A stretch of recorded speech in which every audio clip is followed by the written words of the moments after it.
there's an explosion of continuous improvement training out there.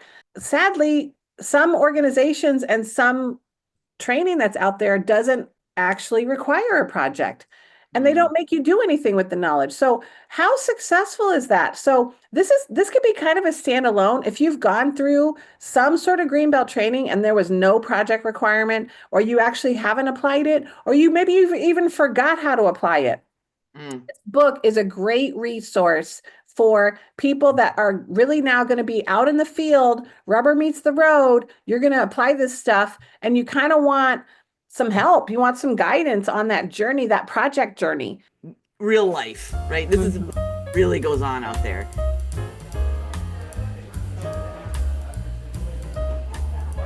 Hey, everybody, I'm Elizabeth Swan. And I'm Tracy O'Rourke, and we are from the Just in Time Cafe. Welcome to our podcast. At the cafe, we wrestle with tough questions. We talk to groundbreakers. We discuss great books and get insights from Lean Six Sigma leaders and practitioners who are making a difference in the world. We'll let you in on helpful apps, bring you the news, and challenge the status quo so you can build your problem-solving muscles. So, Elizabeth, what is on the first cafe menu for 2025? For the first one of the year, Tracy, the highlight is an interview with us. It turns out we're the fascinating authors of the soon-to-be published second edition of the Problem Solvers Toolkit. I cannot wait to hear what we've got to say about that. Me too. Yeah. For Book Buzz, we'll let you know what we thought of The Creative Act by Rick Rubin and why it's good for coaches and problem solvers. And then for Q&A, we asked, what unconscious rules do we make that hold us back? It's a new year. Let's get into the things that will make it a great year. Up next, it's Book Buzz. The first book of the year is The Creative Act by Rick Rubin. It's not an initially obvious choice since Rick Rubin is a famous music producer, not a Lean or Six Sigma guy, but he is basically a coach. And a lot of what he talks about resonates since it's universal for how to shepherd, mentor, and coach others. I recently met up with my husband's nephew, who happens to be the head coach of the Oklahoma Thunder of the NBA. That's a whole story in itself, and I'm bringing it up for a reason. We've exchanged books in the past, so I asked him if he'd read The Creative Act, and he had. And he was really psyched about it. It just came out in 2023. And he's interested because he's a coach. And this book is so rich with wisdom. I know I'll read it again and again and again. I really enjoyed this book. What was your initial take, Tracy? So I'm going to be honest, when I ordered the book, I have it right here. It looks intimidating. It's kind of like one of these old school looking books, and it looks thick. And I thought, oh my, this is a lot. But surprisingly, when you open it, the way it's laid out, it feels like an easy read, and it feels like you're going through the book quicker than you would have thought. So I kind of feel like it motivates the elephant. It inspires you to just keep going. She's like, oh my gosh, I'm already on chapter 4. But I will be honest and tell you, I haven't quite finished the book, unlike you. But I'm really liking it a lot. And one of the things I really like at the beginning is talking about how we're all creators. And I just love the idea. I never really thought of myself as an artist. And another book, The War of Art, that you told me about, I read that, and I'm reading this book. And the more I think about it, the more I realize I am an artist. I am a creator, and I like that. And I don't think I ever really, before that, I never really thought of it that way. But I am a creator, and I'm a creator of how I message something, or I'm a creator of how I explain something. So that is exciting to me. I think you're also a mentor and a coach to other creators. Like if we think about it, everyone we're working with, they're all creators. I mean, he's funny. He's like, it could be a meal, it could be a music video, it could be a book, it could be a paragraph, it could be a project, right? So thinking about us all, ourselves as creators and coaches of other creators, I think that's what helped me. Um, and I do like what you said about it's not that intimidating. Like I think about these little things he did where it was just like it's almost like a Zen koan. Like he just has a sentence or two or whatever. And it's, like that. I mean, they're just little breaks in between his chapters, but the chapters are like, you know, maybe 2 pages. So I think you're Mhm. right. That made it really accessible and kind of attractive. Like I couldn't wait to go and be like, oh, I got to go check out, get back to the book, into my Mhm. reading nook and back to the book. Mhm.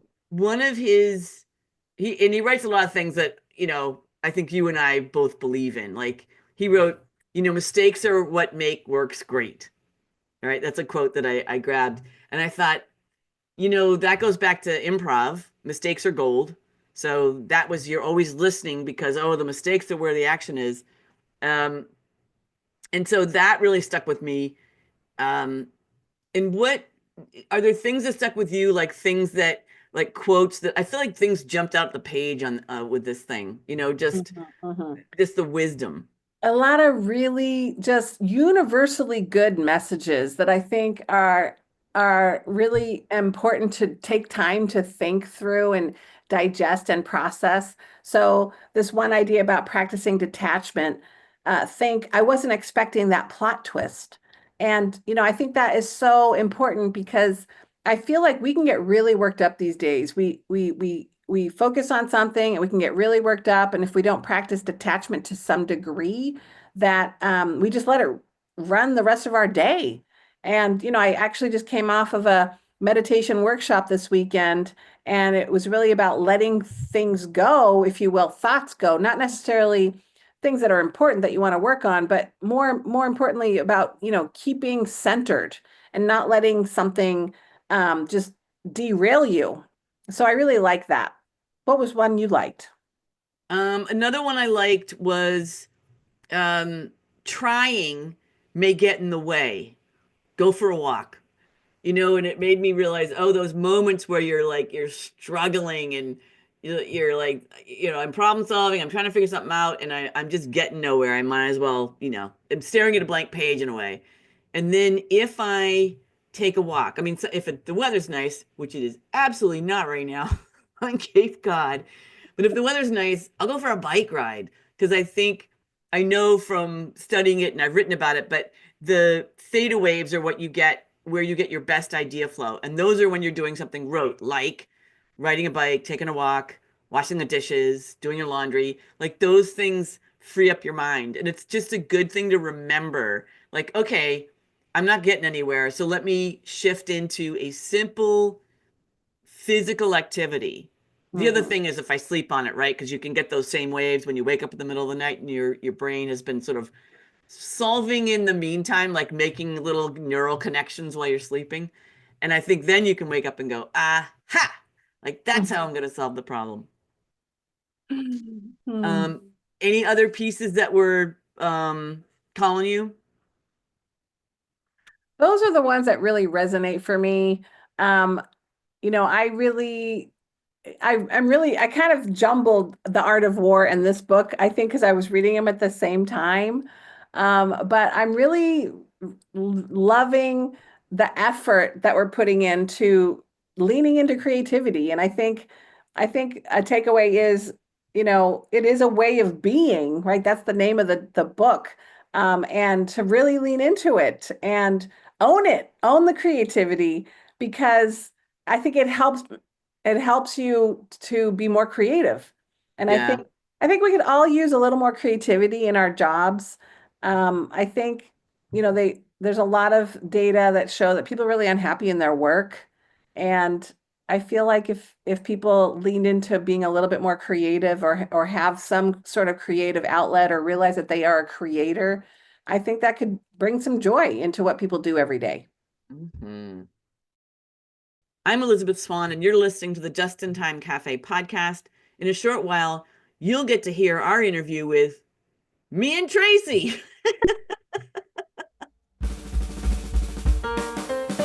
Up next, it's Q&A. Today's question is, what unconscious rules do you and others make that hold us back? And this is something that used to puzzle me because I've seen it in action when I ran our simulation. And that was where, I had rules. There were rules for round one, what you could and couldn't do, and we'd read them out. And then I'd watch around and I'd see people like making rules up. Like I never told them they, had to do something a certain way. And then when I'd see them and I'd realize, oh, this is probably going to impact, what they're doing and the outcome, or, and I'd say, and I didn't always intervene, but when I did intervene and say, you don't have to do it that way. There's nothing that says you have to, check every one, whatever. And they're like, oh no, no, that would be what you would do. Like in an organization, you should do that. And I'm like, says who? So it cracked me up, and I just realized it was always happening, that people pushed against the rules that I'd given them. Like, do we have to do it that way? But then they invented ones I didn't give them. And even from the Creative Act, he had a quote in there: "The rules we obey unconsciously are far stronger than the ones set on purpose, and they undermine." Right? So there he is, quote, saying the thing that I observed. And I actually wrote about that in Picture Yourself. But that got me realizing we all do this. So I started wondering, what rules had I unconsciously created? One of them is that I have to get things just exactly right before they go out into the world.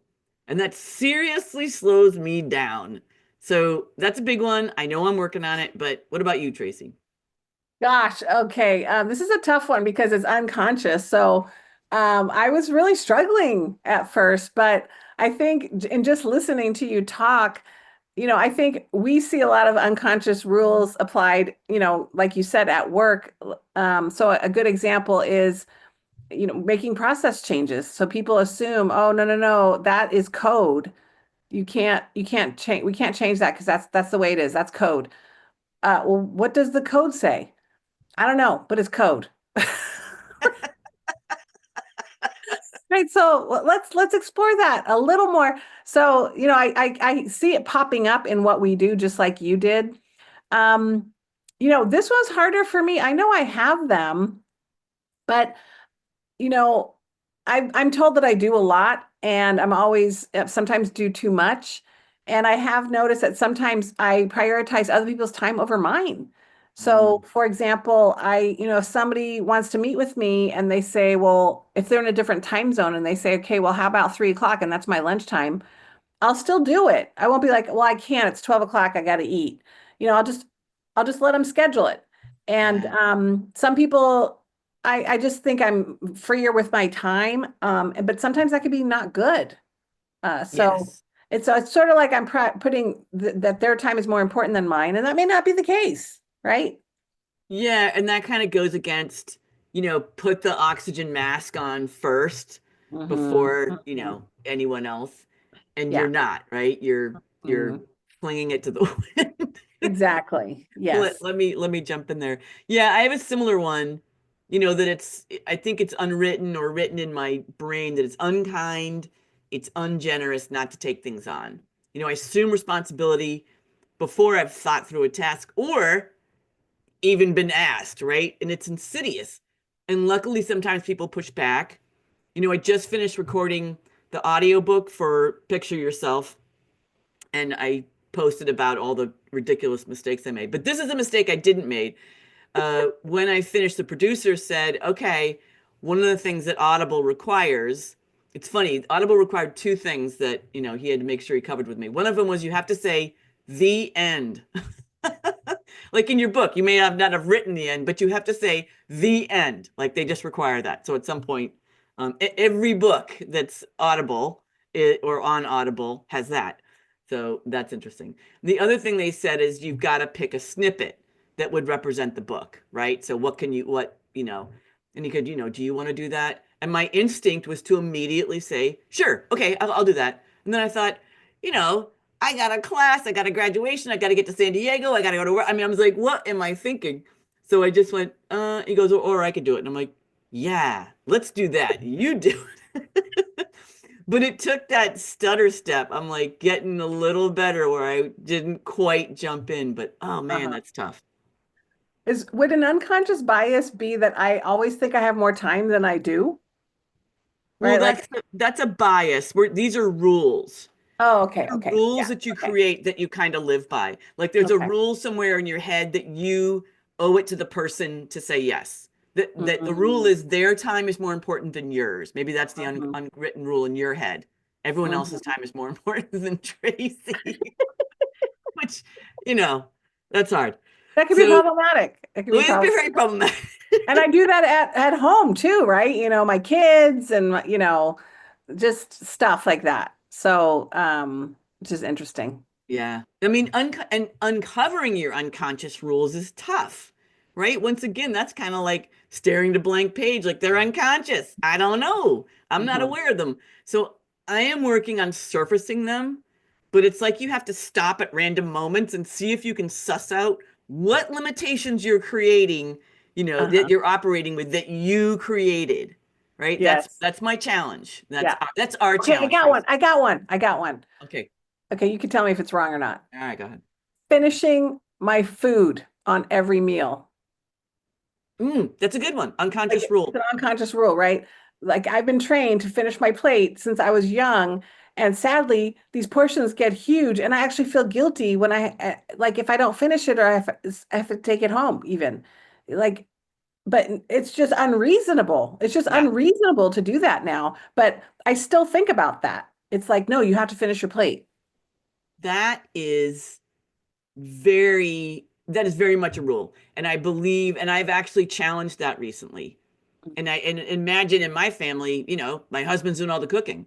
So it Hmm. definitely felt like an insult to Yeah. not finish the plate. And I just announced to him, I'm not going to finish this. I'm just telling you. And then Yeah. he knows, oh, well, then this will turn into tacos. This will turn into, whatever. Okay. Well, you know So, what's funny is there's a book and a diet called the 6 inch plate. It's basically turning your 9 inch or your 10 inch plate and just only using 6 inch plates because this unconscious rule a lot of people have. So the assumption is if you finish your plate is smaller. So you're going to eat less food. ooh, that's Crazy. crafty. That's getting around the rule. Like you still got to finish your plate. Your plate's just tiny. It's a workaround. It's a workaround. Well, this is a work in progress, Tracy. You and I will keep at it. I'm Tracy O'Rourke, and you are listening to the Just in Time Cafe podcast. We host these monthly, so you can go to www.jitcafe.com and go to our podcast page. Coming up next, it's an interview with you and me. Tracy, why don't you tell our listeners a little about me, and I'll tell them a little about you. All right, this is gonna be fun. All right, Elizabeth is Cape Cod's biggest clamming and kayaking junkie, ultimate Frisbee national champion, biking extraordinaire, who is always a pleasure to collaborate with on fun and work. Oh, yeah. And Tracy is a pickleball champion who is rapidly dominating the greater San Diego area. When she's not on the court, she's busy reorganizing the Navy, and I am excited to talk with my partner about our book.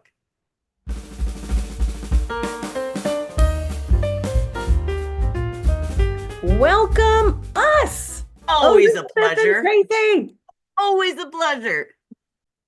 All right, where should we get started? Well, let's first talk about why did we come up with the idea of creating a second edition. There's actually rules around like how much of the book has to change to be a second edition. So let's talk to everybody and tell them like what's changed, what's different, what makes this second edition worth buying, even if you got the first edition. Oh, yeah. There's a lot of things. So, first of all, it's much slicker. The graphics are way better. I'm super excited about how it looks. So, that's one. I mean, that is definitely part of it. And then we've made some lots of additions to the book. One of them is road games. So, guess what? It's organized by DMAIC, define, measure, analyze, improve, and control. People tend to be doing project approaches, root cause analysis using the project-based method. So, sometimes the project can be, anywhere from a month to 5 months. And often you have a team that you're going with. So why not play some games or have some games ready to help strengthen the team, to get to know the team? So we've put some of our favorite road games into the book that we use a lot to help teams connect. Yeah, I mean, and you're way more inventive than me on road games. So I credit you for pulling all the road games together because they're awesome. I think you have the greatest hits of things to do with teams. So those are awesome. And like Tracy said, those are at the end of each phase. And then we also added something called personal pit stops. And these deal with the fact that as a team lead, your job is involving influence, right? You're going to have an impact on people. You've got to ask people to change things and change the way they work. So knowing that you've got to influence others, we pulled kind of chapters from the Picture Yourself a Leader that really resonated with that particular phase of DMAIC, right? So, what about the improve phase? Okay, well, now you're asking people to change things. So, in there is like a chapter to deal with, what has to be in place, or involving others, right? Don't go it alone. Back to, something we deal with all the time. Don't be a hero. Nobody's going to appreciate you being a hero if you're changing the way they do their work. Involving them, now that's going to be something that'll help you make the change. So just doing that at the end of two of those at the end of each of the phases. That's another big change. Mm-hmm. And the resources are much more expansive online. So we are going to have a website. We have a website, and it's going to have all the resources that you would need to do any of these. So they've all been updated. This is going to be new and improved, accessible resource center for anybody that has the book. So if you want to do the road game, we'll have things on the website that you can pull. So it's going to be expand and give you more free resources if you have the book. So I'm super excited about that, and we can continue to build on that as the need arises as people use the book. So I'm super excited about that too. Yeah, and also templates, for each Mhm. of the tools we described. And, as before, actually, another interesting thing that changed, we, if you listen to this podcast, Tracy and I like to have fun. We like to make things kind of plain and understandable.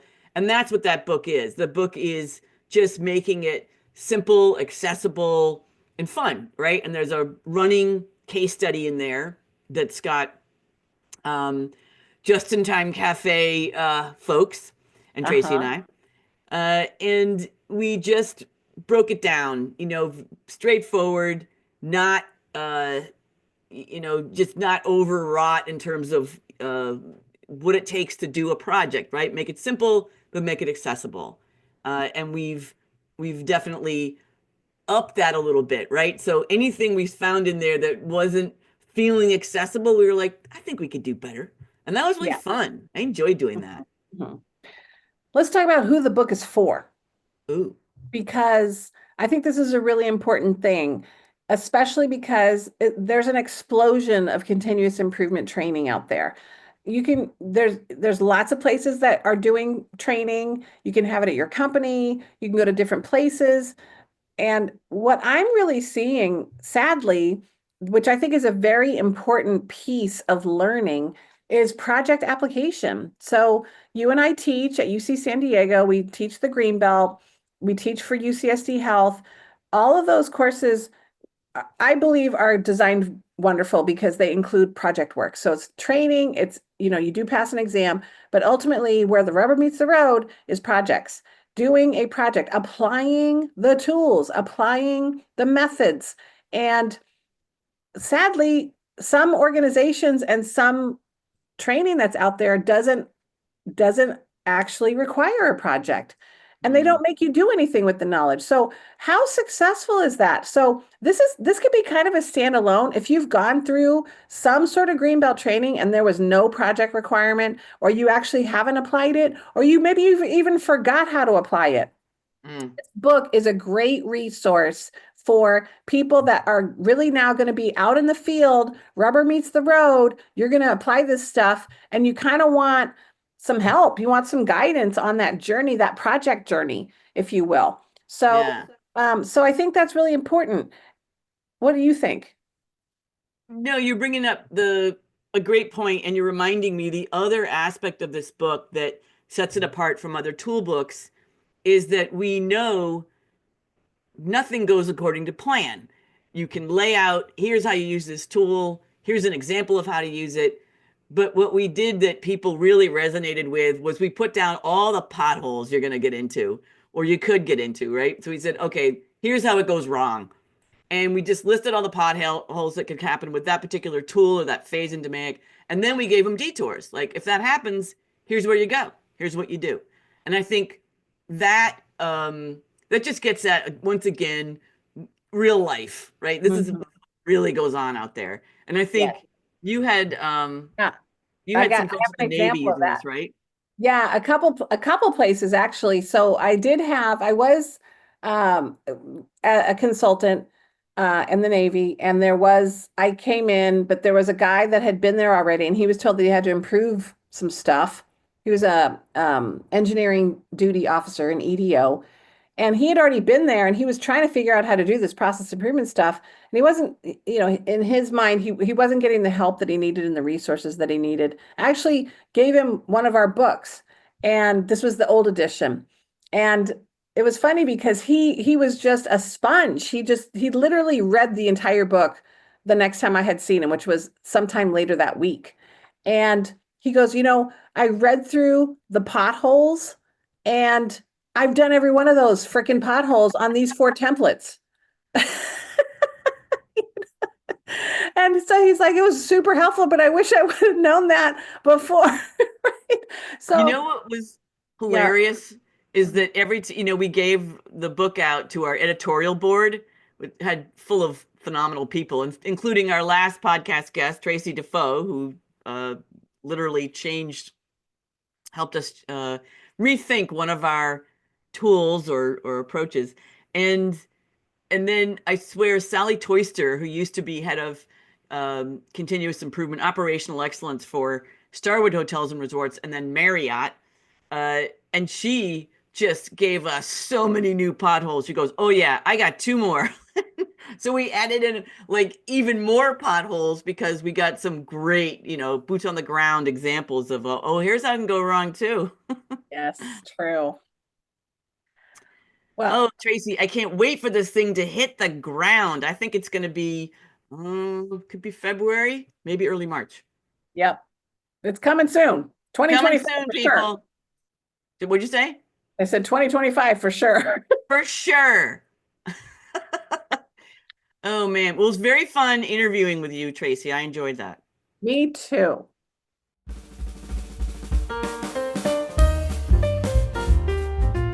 If you did not catch the December podcast that had our interview with Tracy Defoe, the Kata coach, an adult learning specialist, about how changing a label could make the difference between resistance and acceptance of change, then you need to listen in, right? Because her feedback made us change part of our book. So we'll put the link in the post. And stay tuned for more news on the second edition of the Problem Solvers Toolkit. It's coming out soon. And we are on the cover, at least our cartoon avatars are on the cover. And you're going to be able to pre-order soon. So stay tuned for all the news by joining our community at the Just in Time Cafe. Thanks for joining me and Tracy for another fabulous episode. You are our favorite thing about the Just in Time Cafe, and we look forward to being your lifelong learning partners. Yes, and join us every month for the rest of your life for your jolt of lean caffeine.